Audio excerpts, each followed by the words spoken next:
Pakai kacamata dulu biar keren dikit ya? Ya, Kacamatanya tinggal. ambil Oke, dulu. ambil dulu ya, Ya, biar ya, keren ya, dikit lah. ya. Oke, ladies and gentlemen, teman-teman semua dari ASEAN Leisure Communities, dimanapun Anda berada, baik di Indonesia, di Malaysia, di Brunei, Singapura, di Thailand, Vietnam, Kambodia, dan lain-lain. Dan termasuk juga teman-teman dosen yang ada di Indonesia, Indonesian Lecturer Association, teman-teman di Asosiasi Dosen Indonesia, wabil khusus juga di kota saya sekarang, Bekasi City. Kita lanjutkan selepas Idul Fitri kemarin, sebuah program yang kita namakan Philosophy of Life.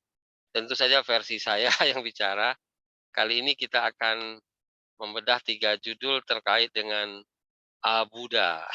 Abuddha ini singkatan dari akademik, budaya, dan agama. Jadi bicara filosofi dalam konteks akademis, akademik, budaya, dan agama.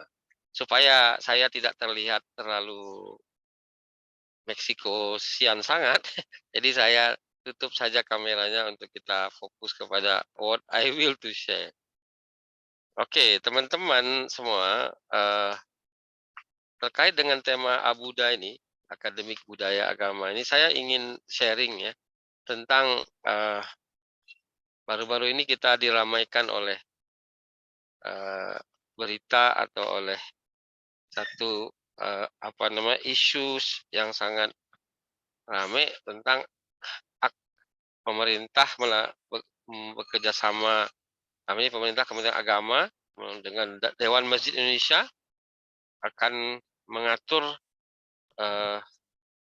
azan di masjid-masjid yang ada di Indonesia supaya lebih baik tentu saja, atau lebih tertib atau lebih eh, kondusif lah ya. Nggak mungkin dong ingin mengaturnya bisa supaya lebih buruk kan nggak mungkin. Masalahnya adalah muncul berbagai macam tanggapan ataupun reaksi, bahkan sangat emosional sekalipun, karena menganggap pemerintah melalui Kementerian Agama mulai ingin mengatur, mengusik, atau membatasi umat Islam dalam beribadah dan sebagainya. Kita sudah mendengar banyak komentar itu baik di media cetak, media elektronik, di podcast, media sosial, segala macam.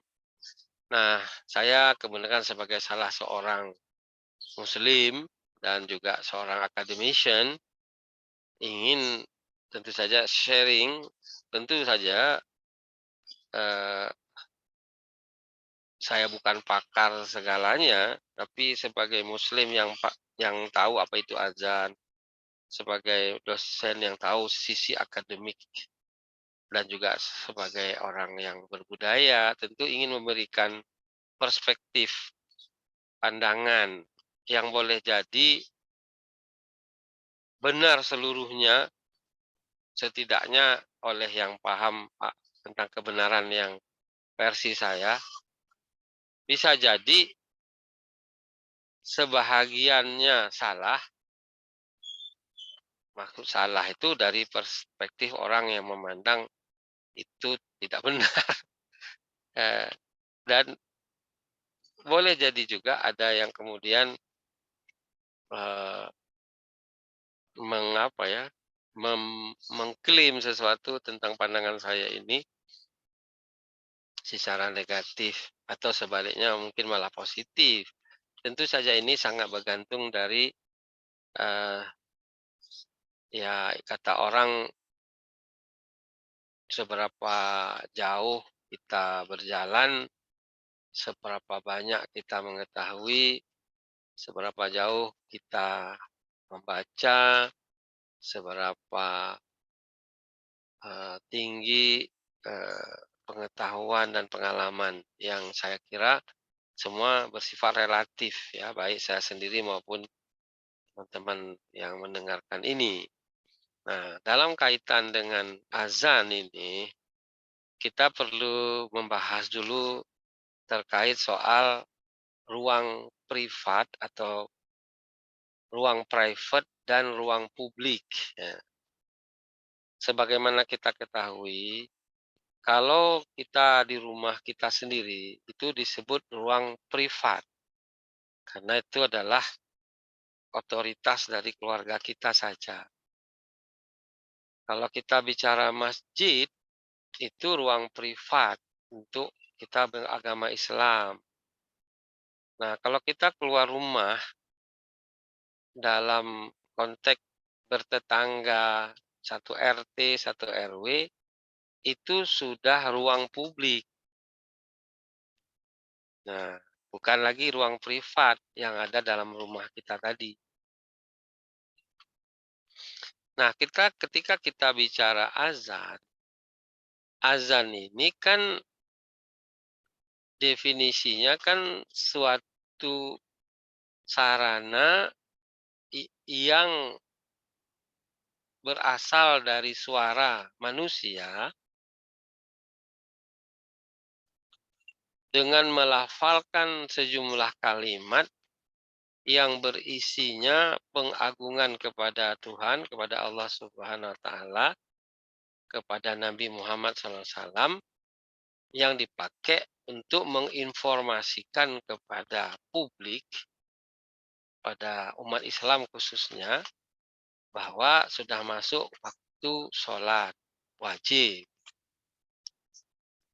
Nah, pada zaman awal-awal azan dikumandangkan pertama kali oleh Bilal bin Rabah yang kita tahu seorang budak dari Ethiopia kalau nggak salah saya yang mengalami sebuah penyiksaan, penderitaan yang luar biasa pada masa jahiliyah. Tapi karena Allah berhidayah kepada dia untuk meyakini Tuhan itu hanya satu, ahad-ahad. Dalam sejarah kita tahu dia dicambuk, kemudian diseret di tengah terik padang pasir dan segala macam sehingga kemudian kalau tidak salah saya Sayyidina Abu Bakar yang membebaskan atau membeli dari eh, majikannya yang telah menyiksa dia karena tidak mau mengikuti arahan majikannya untuk tidak mengikuti ajaran Rasulullah. Jadi Bilal inilah yang diminta oleh Rasulullah untuk memberitahu orang-orang yang waktu itu nggak ada jamnya, nggak ada laptop, nggak ada handphone segala macam, bahwa waktu sholat akan masuk beberapa saat lagi karena ketika sholat itu sendiri coba dicek lagi kalau nggak salah saya itu adalah pemberitahuan akan masuk waktu sholat atau mungkin sudah masuk sebab ada dua versi ya sehingga ada yang ada azan dua kali, azan ketika ingin memberitahu akan masuk waktu, ada azan yang memang sudah waktunya masuk gitu. Nah, di sini saya nggak mau membahas soal waktunya azan itu, tapi apakah memanage, menertibkan, mengelola azan secara lebih seksama, secara lebih kondusif, itu boleh diartikan sebagai membatasi ataupun menghalangi orang untuk sholat? Tentu saja tidak. Bahkan kalau ada yang berpikir demikian salah sama sekali. Kenapa? Karena azan, sebagaimana saya sebut tadi, pemberitahuan orang tentang sudah masuknya waktu sholat. Dan dahulu tidak ada media jam, laptop, handphone, segala macam untuk mengetahui seberapa condong matahari dan sudah masuk waktu-waktu yang 5 kali sehari semalam itu. Jadi kalau kemudian oleh pemerintah melalui Kementerian Agama dan Dewan Masjid Indonesia ingin memanage atau mengatur dengan sekondusif mungkin supaya azan ini istilahnya itu terkelola dengan baik, bahkan syahdu dari sisi yang mengazankannya atau mengumandangkan azan, dan kemudian tidak setiap orang tanpa SOP meneriakkan azan dengan versi suara dan toa, bahwa ini alat pengeras suara macam-macam volumenya, tentu ini kemudian sudah mengganggu ruang publik. Padahal asal-usul sholat ini urusan privat, yaitu privat umat Islam yang sholat atau mengumandangkan azan di masjid gitu loh. Kalau dahulu harus azan dengan bersuara kayak Bilal memang diperlukan karena keterbatasan sarana untuk mengingatkan atau memberitahu orang tentang waktu sholat. Nah, dengan vehicle, dengan sarana alat yang begitu banyak sekarang untuk tahu waktu sholat, tentu tidak lagi dong cara azan seperti tempo yang udah sekian puluh ratus tahun. Jadi tidak lalu menganggap kalau orang boleh azan suka-suka, suara suka-suka karena ini menyebut nama Allah. Ya menyebut nama Allah, menyebut nama siapapun kalau dengan cara-cara yang mengganggu orang tetap aja itu tidak dibenarkan dalam agama. Jadi sekali lagi ruang privat ini harus kita tahu persis secara akademis dan mana yang ruang publik juga harus kita hargai orang lain. Nah, jadi di sini saya kebenaran pernah juga jadi ketua DKM. Jadi bukan saya ngomong, saya nggak ngerti manajemen masjid juga. Jadi eh, kalau di Singapura misalnya, sebagaimana Anda sebagian sudah tahu itu kan yang boleh keluar suara azan itu cuma di Masjid Istiqlalnya mereka, yaitu Masjid Sultan. Sedangkan masjid lain azan juga, tapi di dalam masjid, tidak pakai toa. Jadi itu kan sifatnya privat kan untuk umat Islam yang sholat. Lagi pula azan ini kan bukan rukun sholat gitu loh. Jadi kita harus melihat perspektifnya dari segi ini rukun apa bukan. Bukan wajib juga. Tidak ada dalam syariat wajib sholat itu harus eh, azan dulu, nggak ada itu. Rukun sholat itu kita semua udah tahu kan dari sejak niat, berwudu, kan menghadap kiblat, membaca Al-Fatihah dan seterusnya. Itu rukun. Kalau rukun nggak dikerjain, nggak sah atau batal ibadahnya. Yang wajib aja boleh kita tinggalkan kok. Kalau uzur, kayak misalnya orang nggak bisa berdiri, ya duduk, nggak bisa duduk berbaring. Atau kalau kita pergi haji, rukun haji itu mah cuma atu doang, wukuf di Arafah.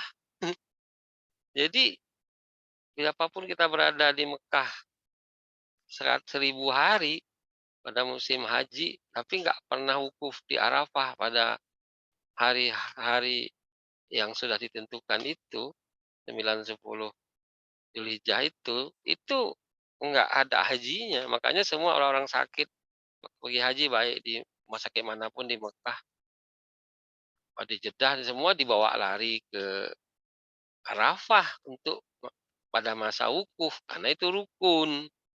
Nah, sedangkan wajib haji itu ada yang tawaf, wajib harus mulai dari mana startnya ketika akan pakai baju ihram dan sebagainya. Oleh karena keterbatasan baik karena uzur maupun karena darurat lain, wajib ini boleh tidak dilakukan tapi harus membayar dam, ya, membayar kifarah, denda lah kalau istilah. Nah, itu wajib aja bisa di eh, dieliminasi dengan kondisi tertentu. Sama dengan rukun Islam kan, sejak syahadat, sholat, puasa, zakat, haji. Syahadat nggak bisa dieliminasi. Harus. Mau kaya, mau miskin, mau sakit, mau sehat, harus. Sholat sama. Nggak bisa diwakilkan. Nah, ketika puasa, boleh. Kan puasa itu kan wajib bagi umat Islam. Namanya juga rukun Islam. Rukun loh. Rukun Islam ini. Rukun Islam. Puasa boleh nggak ditunaikan kalau dia uzur. Baik karena udah tua renta, karena sakit tertentu bayar, tapi namanya bayar fidyah. Kemudian zakat. Zakat itu kan rukun juga, rukun Islam. Boleh kok nggak ditunaikan, padahal rukun loh tingkatannya. Kalau dia tidak mempunyai kemampuan, malah dia yang berhak menerimanya sebagai mustahi, karena tidak mungkin jadi muzaki yang memberikan zakat. Haji, nah apalagi rukun juga rukun Islam. Nggak bisa ditunaikan, nggak dosa juga. Karena apa? Karena memang diwajibkan bagi orang yang mampu secara arti luas ya, baik mampu ekonomi, mampu fisik, mampu ilmu pengetahuan agama, syariah dan sebagainya. Jadi sekali lagi teman-teman yang berbahagia dengan memohon ampun pada Allah SWT atas kebodohan dan keterbatasan saya dan memohon maaf kepada ahli cerdik pandai, kiai haji, ulama segala macam atas pandangan saya sebagai akademisi yang mempunyai hak dan kewajiban untuk menyampaikan sebuah pandangan bahwa tolonglah dilihat kembali bahwa kita ini eh, berada di ruang privat maupun di ruang publik. Tolong kita lihat itu, jangan kemudian hanya karena kita mayoritas, lalu kita ingin melaksanakan atau menjalankan agama menurut kita punya mau dengan berbagai fatalisme yang ada. Justru bukannya syiar yang kita lakukan, tapi malah badge image terhadap agama yang sesungguhnya sangat menjaga, memuliakan sesama manusia, bahkan makhluk manapun juga. Demikian, nuwun sewu, daun sirih, daun kayu. Terima kasih. Thank you. See you next episode.